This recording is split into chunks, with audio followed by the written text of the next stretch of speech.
demonstrating for Medicare for All. I'm a food service worker, and those of you who have been in that industry know that employer-provided healthcare is almost unheard of. At my last job, I was lucky enough to have employer-provided health coverage, but when they covered up a COVID outbreak, I had to quit and lost my insurance. Under an employer-based healthcare system, people working in the most precarious jobs usually don't get coverage, or when we do, we get stuck in low-wage jobs. In underpaid jobs, in unsafe jobs, and in jobs that we hate. Raise your hand if you have ever been stuck in a job that you can't stand because you didn't want to lose your health care coverage. That is a lot of hands. So why is it that, instead of the government simply providing care for everybody, workers are expected to either find a job that provides it, or shell out massive amounts of money a month for insurance, or worse, go without and end up using the emergency room for primary care? It is because we live in an economic and political system that is based on private profit instead of human need. Under capitalism, so many people, either through lack of insurance or denial of benefits, lose their lives. When somebody shoots you dead with a gun, that's murder. But when health executives deny life-saving care to millions because it would hurt their bottom line, that's just business. But we are out here to disrupt that business, to say that healthcare is a human right, regardless of your insurance status, your checking account balance, your zip code, or your race. The COVID-19 pandemic put into sharp relief what was already clear, that a for-profit healthcare system is utterly inadequate. It highlighted the massive health inequity in our country. We were told that the virus strikes everyone equally, rich and poor, black and white, but that's not true. It is estimated that roughly 1 out of every 3 COVID deaths is linked to health insurance gaps. That is a whole lot of people who would have been alive today if they had had health insurance to treat their underlying conditions. We all watched as Pfizer and Moderna used government-funded technology to develop vaccines, profit to the tune of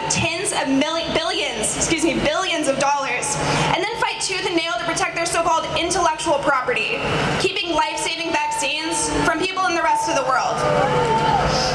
The vaccine is great, but we didn't need Pfizer or Moderna profiteering off a pandemic. The government could have simply developed the vaccine, distributed it for free, and exported that technology to the world, saving perhaps millions of lives. But under capitalism, the profit margins of pharmaceutical companies are more important than human life. While well over 4 million people died globally from the pandemic, US billionaires raked in $1.8 trillion. Can you imagine all the things we could do with that money? When we win Medicare for All, and we are going to win, we need to make sure it's not half-assed. We need to demand high-quality, free at the point of use healthcare that covers everybody's needs. We need it to be trans-inclusive.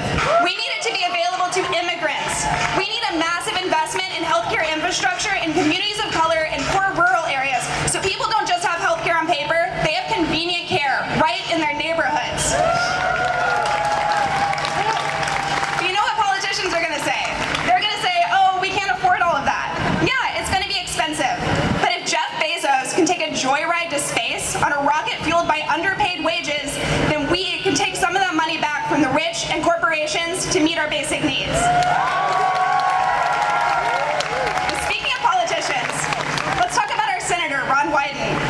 He has decided to work with so-called moderates to rewrite the Medicare expansion and the budget reconciliation bill. We don't know what's going to be in his version yet, but let me share a fun fact about Senator Wyden. Since the beginning of his career, he has gotten $4.6 million from the healthcare industry. But I'm sure that's not going to influence his work on the Medicare expansion, right? Let's do a little chant to encourage him to put the health of Oregonians over his corporate donors. But I'm going to need you guys to chant loud, okay? Because we have to be louder than $4.6 million. So here's how it goes. Ron Wyden, tax the rich. For-profit healthcare makes us sick. Ron Wyden, tax the rich. For-profit healthcare makes us sick. Ron Wyden, tax the rich. For-profit healthcare makes us sick. For-profit healthcare makes us sick. Fantastic. Thanks, guys. So now for the most important question. How do we actually win Medicare for All? Because simply voting is not going to cut it. In this supposed democracy, 70% of people support some version of universal health care, but the corporate establishments of both parties can't get it done. Democrats in both the House and the Senate, what did we get? The Affordable Care Act, which is a Band-Aid on a broken system, still costs hundreds of dollars a month for low-wage workers like me. It was a massive giveaway to private insurers and still left healthcare out of reach of millions. Biden has actually threatened to veto Medicare for all if it somehow found its way to his desk, against the wishes of the vast majority of Democratic voters. And we all know that the Republicans are much worse. We cannot rely on these corporate politicians to get it done for us. Whenever transformative change happens, it is because workers, oppressed people, and students come together to demand it. Like the civil rights or the anti-war movements, we have to organize mass resistance to the status quo. Every one of you who came out today is taking an important step forward in the fight for Medicare for all. It is demonstrations like this that show the politicians and ruling class that we are not going to sit back and take whatever crumbs they throw at us. It is going to take sustained demonstrations to actually win Medicare for all. It is going to take labor action, including strikes. It is going to take running insurgent left-wing candidates that are accountable to our movement. It is going to take independence, political independence from the politicians who would sabotage us. Vitally, we need to connect the movement for Medicare for all with movements like Black Lives Matter, with movements like the labor movement, the environmental justice movement, and come together in common struggle. But of course, these issues are all deeply interconnected. Most of all, it is going to take a sustained, unified movement able and willing to leverage power. After all, other universal healthcare systems, like in Canada or the UK, were won on the backs of powerful working class movements. The fight for Medicare for all is vital, but at the end of the day, as long as there is a profit motive driving our healthcare system, working class and poor people are still going to get screwed. We need to completely get rid of the private hospitals and the pharmaceutical companies that profit off of our illness and death. We need socialized medicine, a healthcare system that is owned and run democratically for the benefit of the all, where all staff, from nurses to janitors, are unionized and have a say over their working conditions, where patients and non-investors are put first. As a socialist, I believe that all of society should be democratically run for human need and not for the profit of a handful of billionaires. But the fight for real, transformative change, like Medicare for all, is part of that struggle for a better world. It will improve and save the lives of countless people, and the struggle to get there will build the connections between one another and help our capacity to keep winning. So keep on coming to rallies, but also see how else you can get organized.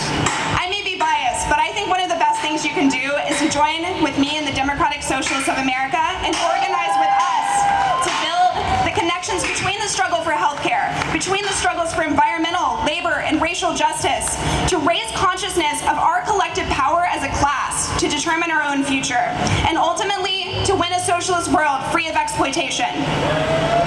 But there are plenty of other ways you can get organized. Join a union, join any number of the community organizations represented here today.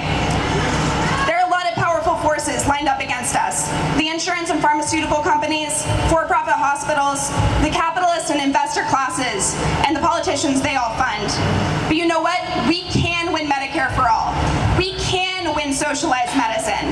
They may have the money, they may buy the politicians, but we have the numbers and the strength and the will to protest like we are now, to withhold our labor, and to get organized and raise hell until they're forced to give us the health care that we deserve.